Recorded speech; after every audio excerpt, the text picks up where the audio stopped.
sehat. Maka terkadang mereka memang membawa berita yang memang justru melemahkan akal karena ketidakberdayaan akal di dalam memahami itu semua.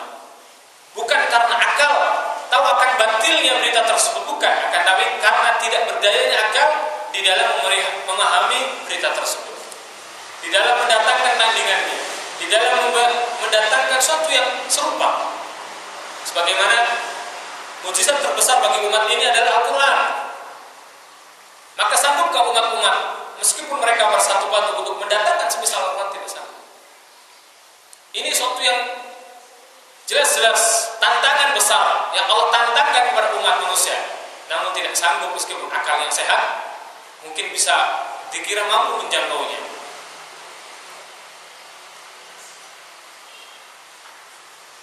La ya'tuna bimithlihi walau kana ba'duhum li ba'din dhahira. Ya, mereka tidak sanggup mendatangkan semisal Al-Quran meskipun sebagian mereka dengan sebagian yang lain bersatu padu, kompak untuk mendatangkan semisal Al-Quran. Ya, ini mukjizat terbesar dari umat ini, yaitu Al-Quran. Jadi, ikhwan fillah rahmatullah, ini yang dimaksud bahwa aqlaniyah di sini adalah aqlaniyah yang sudah akal sehat, tidak bertentangan sama sekali. Bahkan terkadang berita-berita yang dibawa oleh para nabi dan rasul adalah berita yang melemahkan akal. Bukan karena akal itu tahu akan cacatnya berita tersebut, tapi karena akal tidak sanggup menjangkaunya, tidak sanggup untuk menandinginya. Itulah yang dimaksud. Dan di antara gambaran akidah Ahlussunnah wal Jamaah itu sesuai dengan akal atau menghormati akal adalah di antara yang pertama, ihtiramu aqidati ahli sunnati wal jamaah lil aqli wal hasu ala ta'aqquli. Yang pertama, ini ada 5 poin yang akan kita bahas. Yang pertama, bahwa ahli sunnah, akidah ahli sunnah wal jamaah itu memuliakan akal, bahkan menganjurkan untuk berakal, menganjurkan untuk berpikir, menganjurkan untuk tafakkur, tadabbur, itu dengan akal.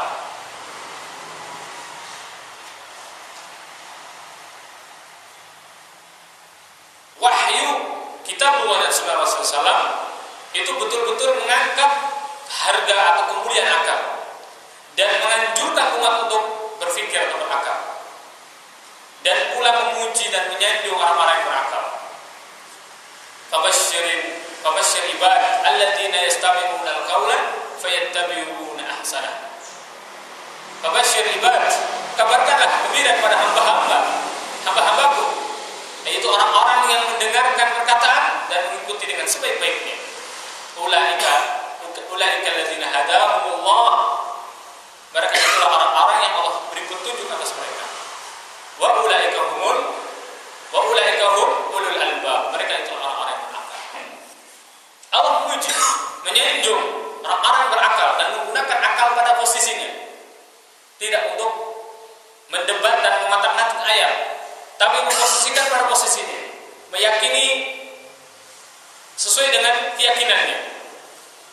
Bahkan di dalam banyak ayat Allah Subhanahu wa taala, di dalam banyak dakwah yang didakwahkan oleh para nabi dan rasul, seringkali diakhiri dengan kata-kata la'allakum ta'qilun, agar kalian berakal, agar kalian berpikir. Ini menunjukkan fungsi ataupun betapa ihtimamnya, perhatiannya memuliakan akal Ahlussunnah wal Jamaah, memposisikan pada posisinya.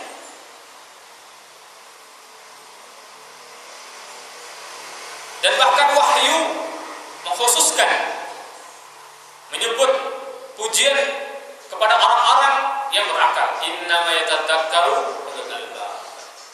Innama yatadzakkaru ulul albab. Dalam surat Ar-Ra'd ayat 19 dan surat Az-Zumar ayat 9. Ya.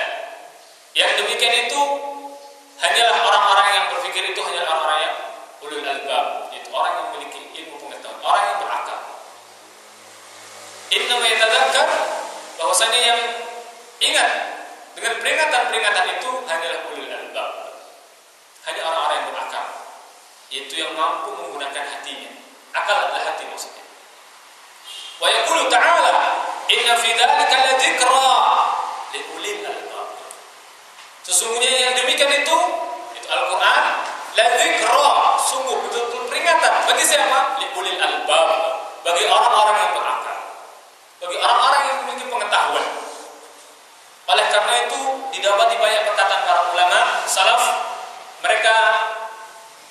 menyebutkan bahwa akal adalah keutamaan yang besar, kenikmatan yang besar yang Allah berikan atas makhluk ini. Ya, yaitu tatkala akal itu akal yang saleh, akal yang lurus yang Allah rizkikan atas mereka. Berkata Abi A'la,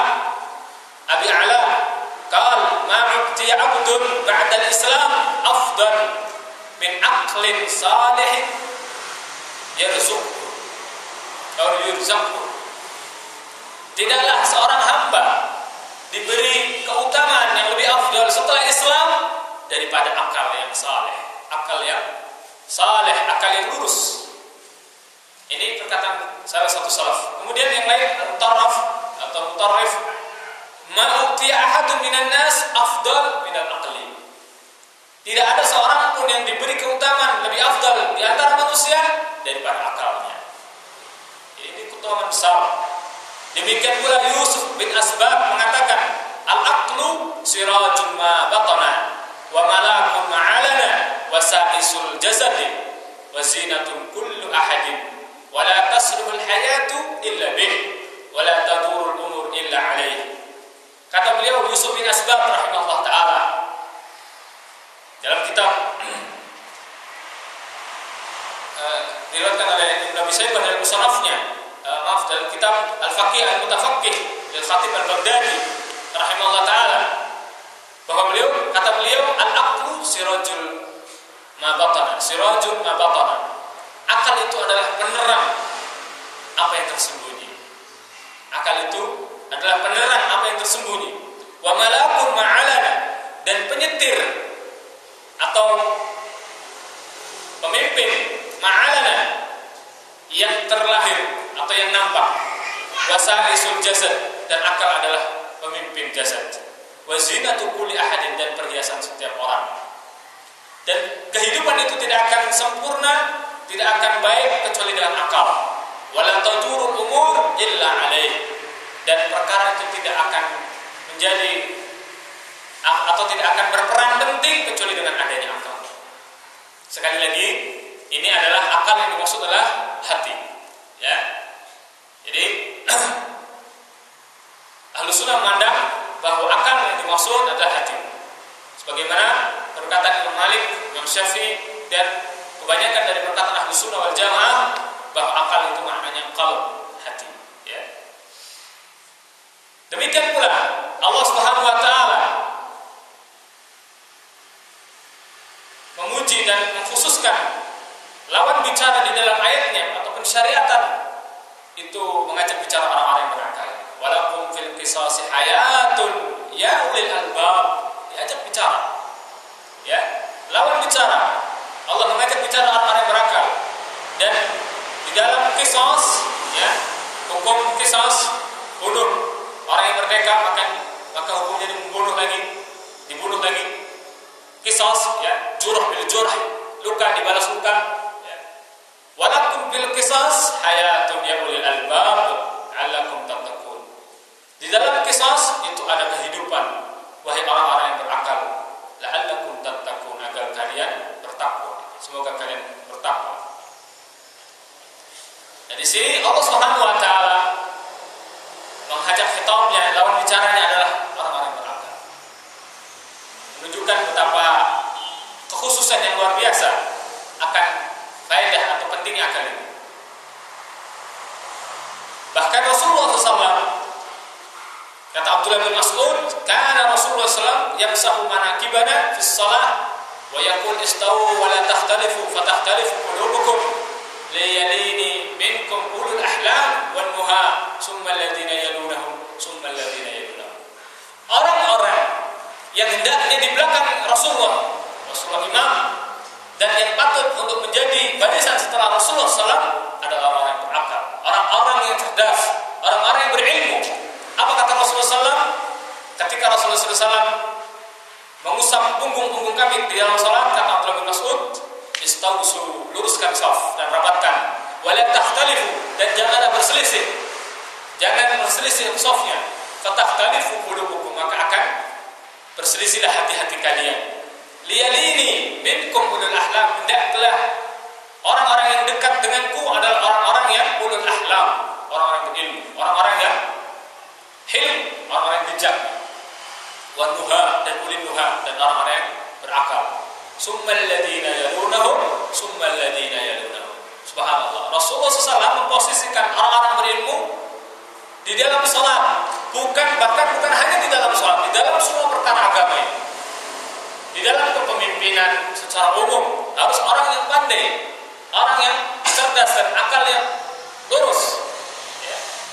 Al-Imam Nawawi mengatakan, "Wala yahtasu hadza taqdim bis shalah." Kata beliau, kekhususan ini mendahulukan orang yang berakal itu bukan hanya di dalam perkara salat. Bal sunnah ay yuqaddam ahlul fadli fi kulli mujamma' ila al-imam wa kabiril majlis. Bahkan kata beliau, termasuk sunnah mendahulukan orang yang memiliki keutamaan ahlul fadl di dalam semua perkumpulan, ya, itu dikumpulkan di sana dengan imam. Yang jadi imam dan kabirul majlis, pemimpin majlis adalah ahlul fadl atau orang yang berakal, orang yang memiliki keutamaan besar. Kama jalisul ilmi, seperti majlis-majlis ilmu, wal qada ataupun hakim, ya, qada dan siasah, ya, wa zikir, majlis zikir, musyawarah, alul halli wal aqdi, ya, ahlus syura, ya. Kalau kita MPR dengan MPR yang berbeda.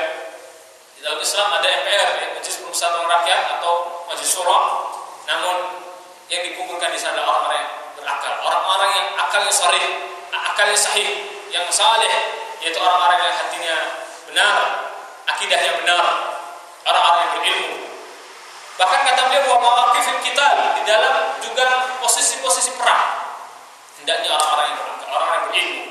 Wa imam shalah, dan keimaman dalam salat, wa tadris, mengajar, wal ifta, dalam ifta apa? Fatwa, wa isma'il hadis, dan memperdengarkan hadis, wa nahwiha, atau selainnya. Maka di sini kata beliau, wa yakunun nasu fiha ala maratihim fil ilmi, ala maratibihim fil ilmi.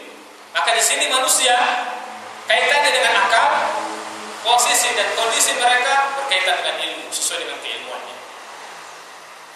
Posisi kedudukan mereka di dalam majelis-majelis mereka tergantung dengan keilmuannya. Wal aql, tergantung akalnya, wasyaraf, kemuliaannya, wasin, umur. Bahkan di dalam satu hadis dikumpulkan dalam 3 ini. Ya, laisa minna man lam yuqir kabirana wa la yarham li saghirina wa la ya'rif li 'alimina haqqah. 3-tiganya langsung disebutkan. Bukan golongan kami orang yang tidak memuliakan orang tua atau sepuhnya kami, orang yang tidak menyayangi yang muda di antara kami, dan tidak mengetahui haknya orang berilmu di antara kami. Laisa minna, kata Rasulullah. Laisa minna, bukan termasuk golongan kami. Maksudnya adalah bukan termasuk ahlul iman yang imannya sempurna, tapi dia fasikun naqisul iman. Orang fasik bikabiratihi, orang fasik dengan dosa besarnya, dan naqisul iman, orang yang berkurang imannya. Jadi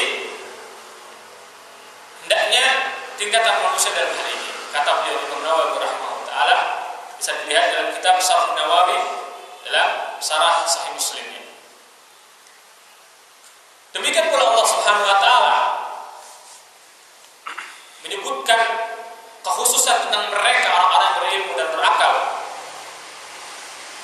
di dalam mengambil faedah yang besar tatkala mereka mampu bertadabbur dan tafakkur akan keagungan dan kebesaran ayat Allah Subhanahu wa taala. Allah Subhanahu wa taala berfirman, "Inna fi khalqis samawati wal ardi wa ikhtilafil laili wan nahar la ayatin li ulil albab." Sesungguhnya di dalam penciptaan langit dan bumi dan dibergilirkannya malam dan siang betul-betul terdapat tanda-tanda bagi orang-orang yang berakal, berulil albab, yang memiliki ilmu pengetahuan. Surat Al-Imran ayat 190. Dalam surat As-Saad ayat 29 Allah katakan, liyadabbaru ayatih wa liyatadakkaru ulul albab, agar orang-orang atau mereka mau mentadabburi ayat-ayat Allah dan orang-orang yang memiliki ilmu pengetahuan